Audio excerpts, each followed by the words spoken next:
Greetings and salutations, Internet citizens. This is I, Wolfphototech, and here we go with another delightful video. Yes, indeed. I could do the whole video with this voice if you really wanted to. But I can also do it this way, and I can do this way as well. Well, golly, I can do it this way as well, yes.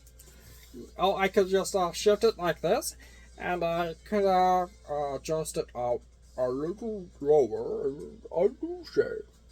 But anyways, this happens to be, I just had to do that because, I have actually like trillions of voices, but I could only remember how to do like 10 or 20 of them at a time.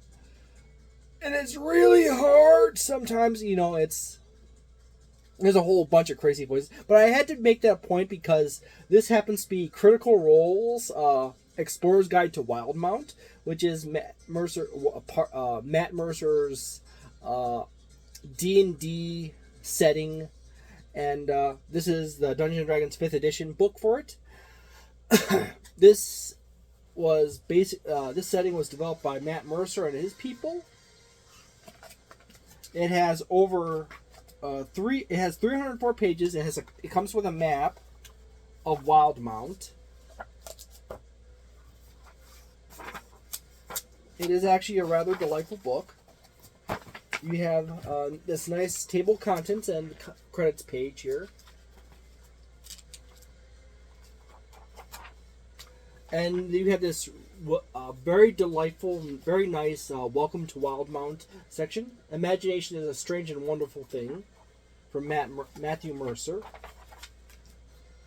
It goes over the Wildemount setting in this book. I got tons of notes in this book. I have a DM that actually really loves the Wildemount setting and likes to borrow from this book as much as possible. I'm looking at you, Cole. But anyways, you go into Wildemount here. Chapter 1, the story of Wildemount. You have some beautiful artwork. I'm not joking, that is beautiful artwork. I always have loved mixing of various gradients or tones of very similar colors in the same basic color family together. Beautiful, beautiful castle image on a cliffside. Awesome at sea conflict with ships.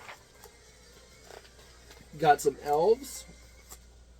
You go over the basic gods of the setting, as well as factions in the setting.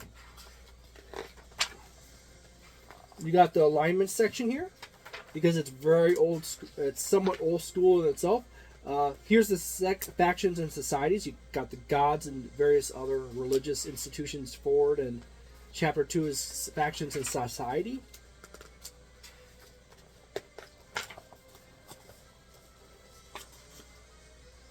And then just jump a few pages here, because I'm not going to show you every single page in this book.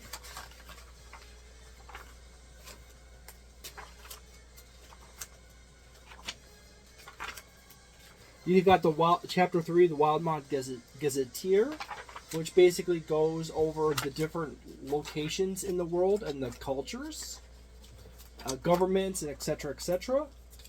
And then we jump a few more pages. I'm skipping pages now.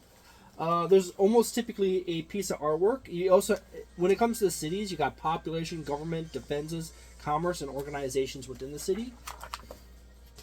And you actually have a pretty meaty section on all that. It's not entirely end-to-end all-inclusive information, but it's enough to get you from A to Z.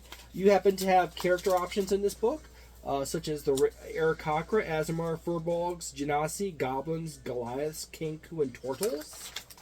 This is a great resource for some of the ancestries or races, such as Pallid Elves and other sub-races of elves, as well as some halflings, and so forth.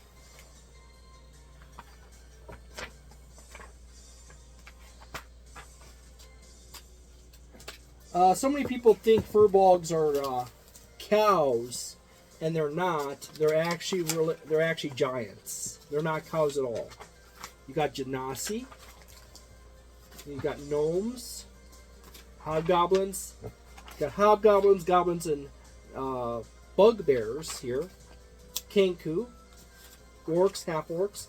My favorite ancestry race of all, Tabaxi. In here, you have a really nice selection of ancestors. You also have a really awesome subclass for fighter, which is the Echo Knight, which is amazing, and two really awesome wizard subclasses: the Chrono Mage and the Gravity Mage. They're both actually fairly powerful. I've been playing a Tiefling Chrono Mage, and she is absolutely awesome. Particularly when I get to actually get around to setting up her combos. You get some beautiful spells in here. I love the whole gravity and time in manipulation angle on these spells. You also have nice charts or randomization tables for determining what region you came from, what your background is, social status in society, etc., etc. You even have settlement names, randomization, stuff like rival relationships, and so much more. So if you got some new backgrounds back here, they're all nice. You got a section on adventures in Wildemount, which is a short little adventure.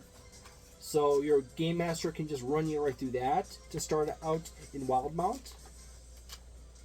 And then you have a chapter on treasures in Wildemount, which is a beautiful chapter on all kinds of cool magic items. The only thing I really don't like about this is that they will typically show you, they'll list out like 8 to 10 on these 2 pages, but they'll only have artwork for 3 of them. And that's kind of a letdown. I've always liked having a piece of artwork with a piece of with a magic item.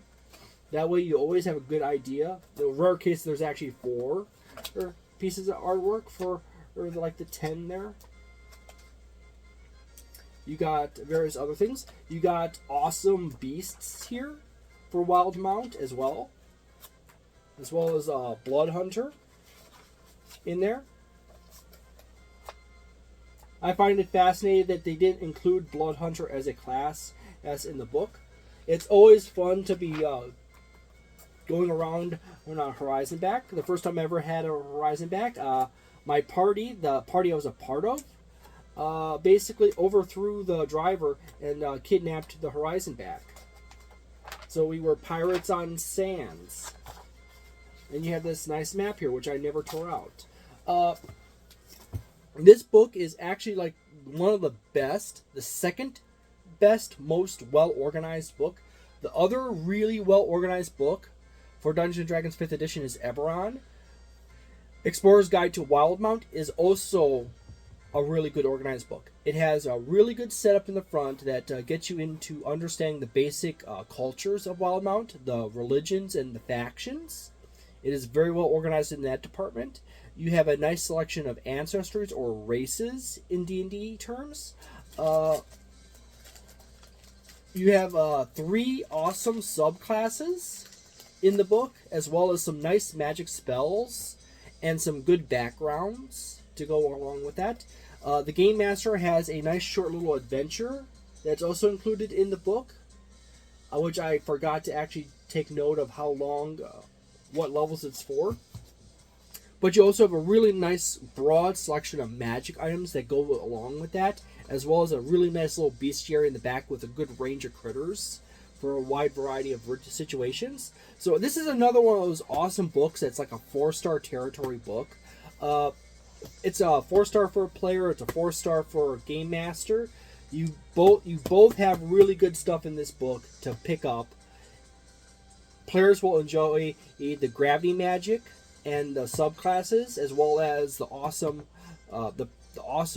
race choices, as well as the decent backgrounds. The game masters have tons of cool magic items and some really cool creatures to mix into their campaigns.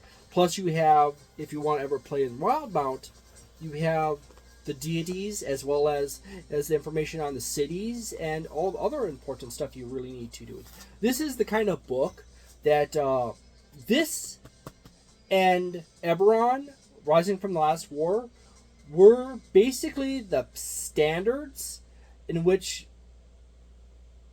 if Sword Coast Adventurer's Guide was basically in line with, and you could see the basic genesis point of that design in these two books. But these two books are the two superior ones, where the Sword Coast Adventurer's Guide is actually a little thin and a little dry.